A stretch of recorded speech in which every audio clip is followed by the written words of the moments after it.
మీ GIET ఇప్పుడు GGUగా మారింది. 2000కు పైగా ప్లేస్మెంట్స్, IPM, KPMG వంటి సంస్థలతో ఇంటిగ్రేటెడ్ కోర్సులు, UPSC కోచింగ్, అడ్మిషన్లు ఓపెన్. ఇప్పుడు వ్యక్తిగతంగా జగన్మోహన్ రెడ్డిని సంబోధించే ఆ పార్టీ ఎమ్మెల్యేలు కూడా సైకోగాడు. ఎందుకంటే నిన్న బాలకృష్ణ గారు కూడా అసెంబ్లీ సాక్షిగా మాట్లాడారు. మీరు వినే ఉంటారు అది, ఆ వీడియో విన్నారో లేదు నాకు తెలియదు. చాలా మంది అతన్ని రకరకాల పేర్లతో పిలుస్తుంటారు. అసలు వ్యక్తిగతంగా జగన్మోహన్ రెడ్డి గారిని దగ్గర నుంచి చూశారు కాబట్టి అసలు వ్యక్తిగతంగా కావచ్చు, లేకపోతే క్యారెక్టర్ వైజ్ కావచ్చు, లేకపోతే ఎదుటి వాళ్ళకి గౌరవం ఇచ్చే దాంట్లో కావచ్చు, లేకపోతే ఒక డిసిషన్ మనం చెప్పినప్పుడు అది రిసీవ్ చేసుకున్నట్టు ఆ టైంలో అసలు ఎలా బిహేవియర్ ఉంటుంది? అసలు జగన్మోహన్ రెడ్డి గారు అంత హ్యుమానిటీ ఉన్న వ్యక్తి నేనైతే చూడలే పాలిటిక్స్లో. ఆయనకి ఎంత జాలిగుండే అంటే నేను మంత్రిగా వర్క్ చేశాను, క్యాబినెట్లో ఉన్నప్పుడు కొన్ని పథకాల విషయంలో సపోజ్ చేయూత అంశం అప్పుడు ఒక టాపిక్ వచ్చింది. పెన్షన్ తీసుకునే వాళ్ళకి చేయూత వద్దు అన్న సందర్భం వచ్చినప్పుడు విడోస్ అనే వాళ్ళకి పెన్షన్ వస్తుంది, వాళ్ళు చేయూతకు కూడా అర్హులు అవుతారు. అబౌవ్ 60 వాళ్ళు ఎలాగో అర్హులు కాదు, కానీ విడోస్ కూడా అర్హులు ఎవరైతే అవుతున్నారో 60 బిలో ఉన్నవాళ్ళు రూల్ ప్రకారం అయితే వాళ్ళకి చేయూత రాదు. ఆయనకి ఎంత హ్యూమానిటీ చూడండి. భర్త చనిపోయి ఒంటరిగా పిల్లల్ని సాకాలి, ఆ ఫ్యామిలీ బర్త్డేస్ ముందు తీసుకెళ్ళాలి, వాళ్ళకి పెన్షన్ వచ్చినప్పటికీ కూడా అలాంటి వాళ్ళకి మనం కంపల్సరీ చేయూత ఇవ్వాలని చెప్పి రూల్ మార్చి పెన్షన్ హోల్డర్స్ కూడా చేయూత అర్హులైతే వాళ్ళకు కూడా చేయూత ఇమ్మని చెప్పారు. అంత హ్యుమానిటీతో ఆలోచిస్తారు. మీరు అన్నారు ఎవరి మాట వినరు అని.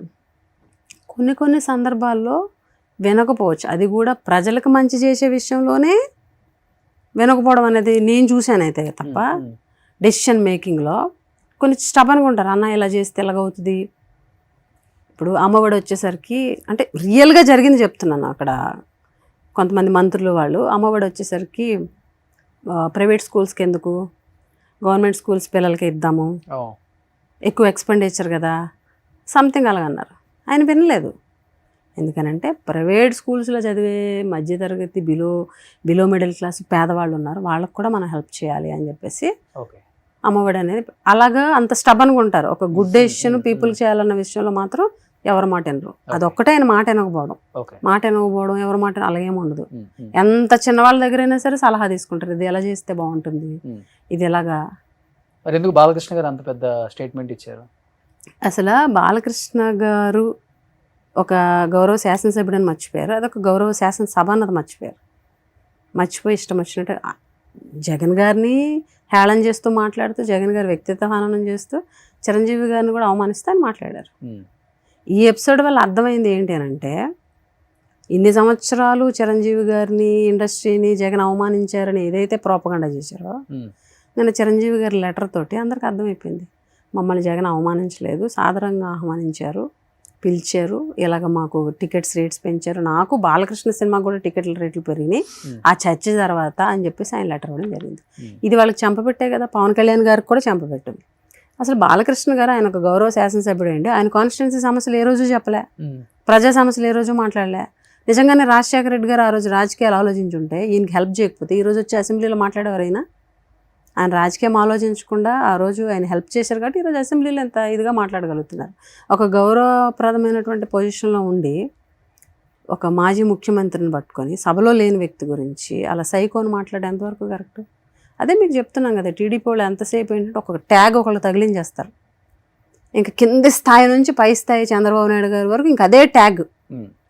ఒక వ్యక్తిని బ్యాట్ చేయాలంటే ఒకటే పాయింట్. ఫ్రెండ్స్ ఎవరు లేరండి మీ జిల్లా వాళ్ళు కావచ్చు, పక్క జిల్లా? జనరల్గా 2024 ఎలక్షన్ ముందు వరకు టీడీపీ వైసీపీ అన్నది లేకుండా ఎమ్మెల్యేలను కానీ ఎక్స్ఎమ్మెల్యేలను కానీ మేము చాలా ఫ్రెండ్లీగా ఉండేవాళ్ళం. ఎవరు మీకు ఫ్రెండ్స్ అంటే మంచి ఫ్రెండ్స్ ఆ పార్టీలో? అందరితోటి బాగుండేవాళ్ళం.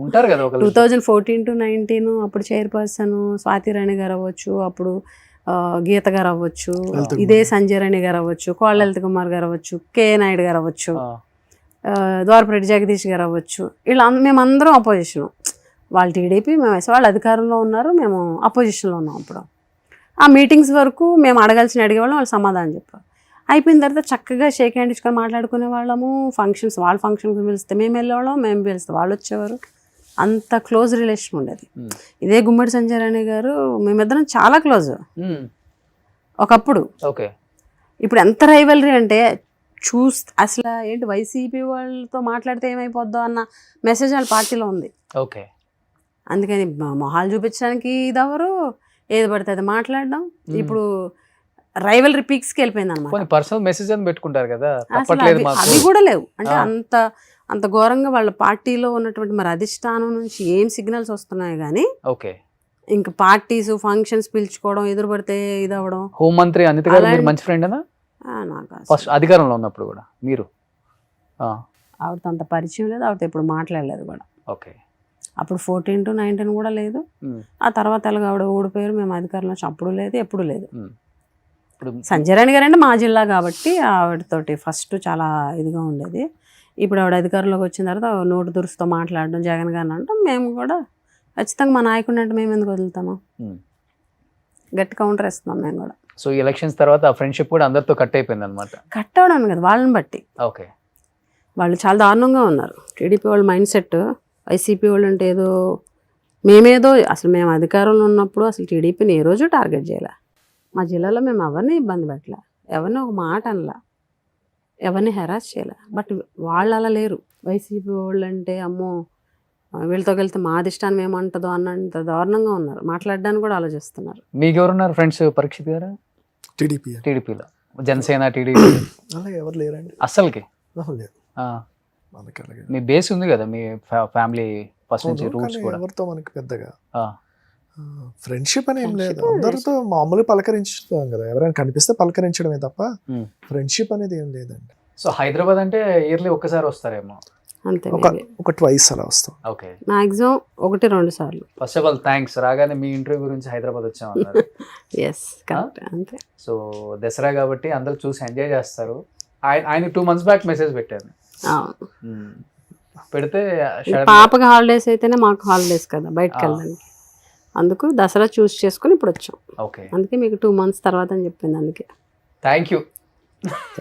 మీకు కూడా చాలా థ్యాంక్ యూ. అయ్యో, అంటే ఇప్పటి వరకు ఏ ఇంటర్వ్యూలో కూడా మేము షేర్ చేసుకొని ఆవిడ షాక్ అయి ఉంటుంది, నేను ఎన్నెన్నో విషయాలు చెప్పాను కదా.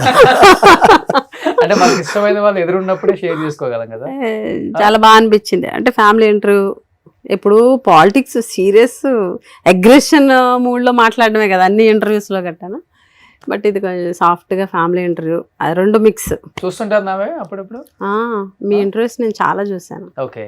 నాకు బాగా నచ్చింది పాకిజా గారిది. మీరు పాకిజా గారే కాదు, ఇంకా చాలా మంది యాక్టర్స్ ఇంటికి వెళ్ళి మీరు ఇచ్చేయడం, అది మళ్ళీ లైమ్ లైట్లోకి వచ్చి చాలా మంది వాళ్ళకి హెల్ప్ చేయడం, అది నాకు బాగా అనిపించింది. అందుకే మీరని చెప్పగానే వెంటనే ఓకే, జనరల్ ఇంటర్వ్యూస్ కంటే దూరం ఉంటాను నేను. ఆమోద ముద్ర. ఫోన్లే, నాకు ఇంట్లో ఉన్న మగవాళ్ళ కన్నా ఆడవాళ్ళ ఫ్యాన్స్ ఎక్కువ. అంటే జనరల్ గా హ్యుమానిటీ కనెక్ట్ అవుతారు ఎవరైనా. దాన్ని ఎలాగ టర్న్ అవుట్ చేస్తారో మనకు తెలియదు కదండి. ఇప్పుడు ఏంటంటే వ్యూవర్స్ కూడా ఎక్కువ నెగటివ్ కి ఎక్కువ ప్రయారిటీ అంటే అట్రాక్ట్ అవుతున్నారు. దీనికోసం ఇంకా నెగటివ్ ఎక్కువ ప్రింట్ అవుతుంది. మనం ఒక ఉద్దేశంతో వెళ్తాము, అది డిఫరెంట్ గా వెళ్ళింది అనుకోండి, వీ డోంట్ వాంట్ దట్. ప్రశాంతంగా ఉండాలి, లైఫ్ అలా సాఫీగా వెళ్ళిపోవాలి, ఎవరికి ఇబ్బంది కూడా మనం ఎవరిని ఇబ్బంది పెట్టకూడదు. హ్యాపీగా వెళ్ళిపోవడం కావాలి కానీ, ప్రశాంతంగా కావాలి కానీ, అట్లీస్ట్ హ్యాపీ లేకపోయినా ప్రశాంతంగా పీస్ స్ట్రైట్ గా అలా వెళ్ళిపోతే చాలు. వెళ్ళిపోయిందా? ఇప్పుడు 2 hours అయిందంట. ఇప్పుడే చూసా, షాక్ అవుతుందా? నేను ఇంకా 40-50 minutes అయ్యిందంట. సో అదే ఆ చాలా ఫ్రెండ్లీగా అయింది. సో నిజంగా first of all thank you అండి, thank you so much accept చేసి హైదరాబాద్ దాకా వచ్చారు. అండ్ అందరికి కూడా ముందుగా దసరా శుభాకాంక్షలు. ఈ కపుల్ ఇంటర్వ్యూ అయితే చాలా చాలా ఎంజాయ్ చేస్తారు. ఈ కపుల్ మీరు ఇంతవరకు ఏ ఛానల్ కూడా వెళ్ళలేదు కదా? స్టూడియోకి వెళ్ళలేదు, for the first time. Thank you, దానికి థ్యాంక్స్. సో మా ప్రపంచంలో తీసుకొచ్చాం, కలర్ఫుల్ ప్రపంచంలోకి. సో అందరికి కలర్ఫుల్ లైఫ్ ఉండాలి. కానీ ఏంటంటే రాజకీయం బిజీ, ఏం చూడలేము, ఏం చేయలేము, మాట్లాడితే ఏమవుతుందో, అధికారంలో ఉన్నాము, ఇవన్నీ ఉంటాయి. ఒక టిక్ టాక్ వీడియోనే అంత వైరల్ అయిపోయింది కదా. సో ఈ ప్రపంచం కూడా జనం చూడాలి. పాప వాళ్ళు కూడా ఇలా లైఫ్ ఎప్పుడు ఇదేనా, ఇది కూడా ఉందని తెలుసుకోవాలి. ఆ తెలుసుకోవాలనే ఒక క్రమంలో నేను మిమ్మల్ని చేయాలనుకున్నాను. సో ఈ దసరాకి అది కుదిరింది. సో మీకు కూడా ముందుగా థ్యాంక్ యూ. అడ్వాన్స్ దసరా శుభాకాంక్షలు మీ నియోజకవర్గ ప్రజలకి అండ్ ఆంధ్రప్రదేశ్ తెలంగాణ ప్రజలందరికీ కూడా అడ్వాన్స్ దసరా శుభాకాంక్షలు. థ్యాంక్ యూ సో మచ్ అండి. Thank you. మీ ప్రేక్షకులు కూడా దసరా Thank శుభాకాంక్షలు you. అడ్వాన్స్ గా. సుమన్ టీవీలో మీ పర్సనల్ అండ్ బిజినెస్ ప్రమోషన్స్ కోసం కింది నెంబర్కి కాంటాక్ట్ చేయండి.